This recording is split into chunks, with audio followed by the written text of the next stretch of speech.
Barkanmu da sake haduwa mai sauraro. A shirin namu ne za mu yi magana akan ciwon suga. Shin me ake nufi da ciwon suga?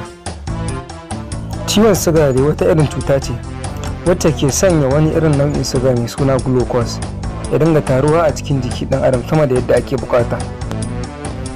Shi dai wannan nau'in suga na glucose shine kaɗai nau'in sugan da jikinmu yake bukata wajen samar da kuzari.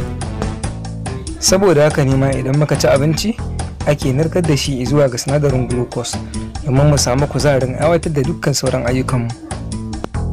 Ciwon sugan dai mai suna diabetes mellitus ya rabu gida biyu. Na farko type 1 diabetes, na biyu kuma type 2 diabetes mellitus. Waɗannan nau'i guda biyu su ne wanda suka fi shahara, ragowar biyun kuma su ne gestational diabetes da kuma pre-diabetes. Yanzu kuma za mu san irin tasirin da ciwon suga yake da shi a jikin ɗan adam. A lokacin da abinci ya gama narkewa a cikin jikin ɗan adam, musamman nau'in abincin carbohydrate irin su shinkafa da masara, da ƙarshe ana mayar da su ne zuwa ga wani nau'in suga mai suna glucose, kamar yadda muka yi bayani a baya.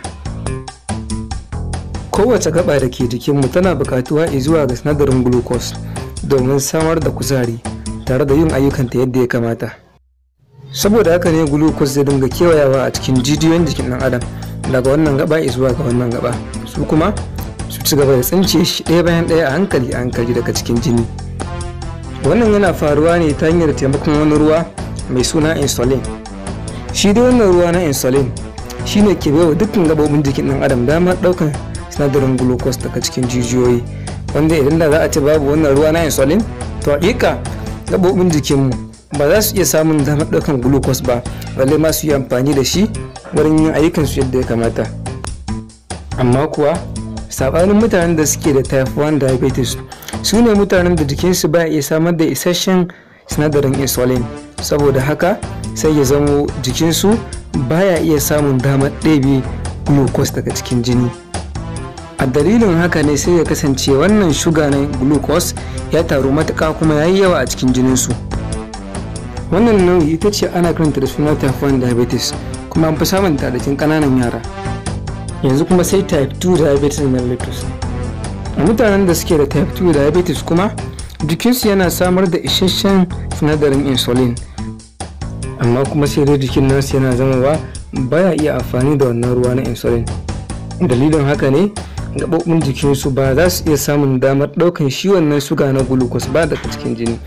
A dalilin haka ne sai glucose ya taru ya musu yawa a cikin jikinsu matuƙa. Irin wannan nau'i kuma shine ake kiran shi da suna type 2 diabetes mellitus, kuma yawanci an fi samun ta a jikin manyan mutane. Alamomin ciwon suga. Alamomin ciwon suga sun hada da yawan kasala, rashin nauyi, yawan kishirwa, rashin warkewar ciwo da wuri, yawan yin fitsari da kuma gani dishi-dishi. Daga ƙarshe muna fatan mai kallo ya ji daɗin wannan shiri tare da ilimantuwa, sannan ku biyo mu a bidiyon mu na gaba inda za mu kawo muku wasu abubuwa guda 10 wanda sai kamata ga dukkan masu ciwon suga su san su sannan su kiyaye su domin ƙara inganta lafiyarsu.